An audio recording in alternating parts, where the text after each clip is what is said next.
So in the before times, like I like to call the time before the pandemic, more than a year ago, a runny nose simply just meant spring was in the air, right?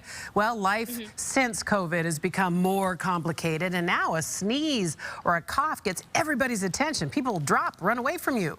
A lot of folks are still waiting to be vaccinated and are on edge daily. How can you know if it's the pollen in the air or something more sinister? Here to help us figure out all of this is Dr. Purvi Parikh, an allergist and, by the way, immunologist who knows all about this. I have a sense that your phone has been ringing pretty constantly since the pandemic came out.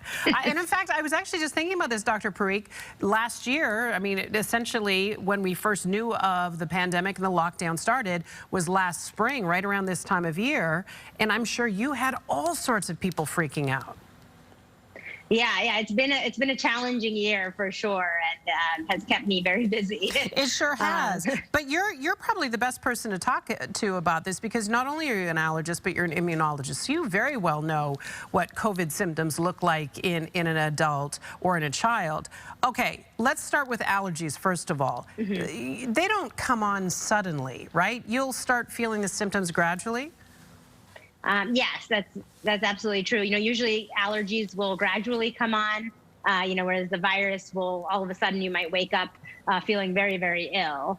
And usually, with allergies, you won't have been around somebody that was necessarily sick, but with the virus, you may be able to link it to someone that you were recently around that was suffering with the same thing.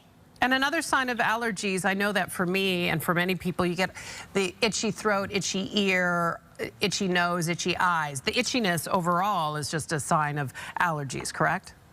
Yes, the itchiness is a good way to know that it's more likely to be an allergy. So absolutely, itching in all of those places that you mentioned: eyes, nose, throat, ears, tickle in your throat. Those are all telltale allergy signs. And I suppose if you took an antihistamine, that would also point you to the fact that that was an allergic reaction to seasonal allergies, because it would clear it up. Yes, antihistamine is a good telltale sign. But again, a lot of times even antihistamines can work for colds and other viruses too. Yeah. So you have to be careful, and kind of see what the other differentiating factors are.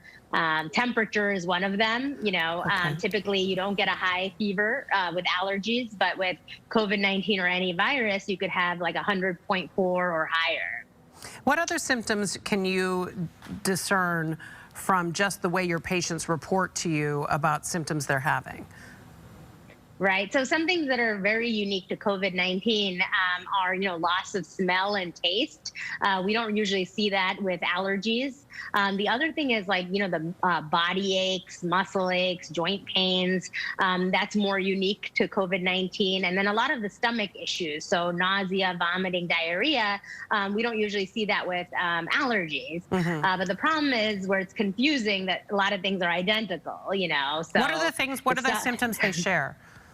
Yeah, so the stuffy nose or congestion, sneezing, as you had mentioned, the sore throat can be in both, a dry cough or wheezing, shortness of breath can be in both as well. So if you're not sure, it's still safer to make sure you're tested, to make sure you don't have COVID-19, especially if you haven't been vaccinated. Do seasonal allergies change over time? Can somebody get them later in life? Yeah, the seasonal ones definitely can, because they're all your environmental triggers, like pollen, dust mites, mold. So definitely. And sometimes they happen after living in a particular city for a few years. So they can come on at any age. Well, that's why it can be a particular concern to people who say, look, I never had allergies before. I don't think it's allergies. It must be COVID. That may not be the case. Right, absolutely, because you may not have had it the year before, or you had it very mild, and now this year you're really feeling it more so. Also with global warming, actually, allergy seasons are getting worse too. So there's more pollen and for longer periods of time. Are there better remedies out there for people that are really struggling with seasonal allergies? Yeah, a lot of the over-the-counter medications are great, like antihistamines, the pills, but there's also antihistamine eye drops, and there's certain nasal sprays that are good for allergy sufferers too, like Flonase or Nasacort, steroid nasal sprays. But if you're still struggling or if you're having any breathing issues, you should go and see a physician because you want to make sure you're treating yourself properly. Absolutely. And again, if you're getting any of the other more intense symptoms, obviously you need to get tested and seek further COVID assistance, things like the loss of smell and taste, a high fever, the body aches, etc. Dr. Parikh, this was a topic that certainly in our Good Day LA team, we all were very interested to find out because so many of us have been sneezing up a storm with seasonal allergies. Thanks for making time for us today. No, thank you for having me. All right.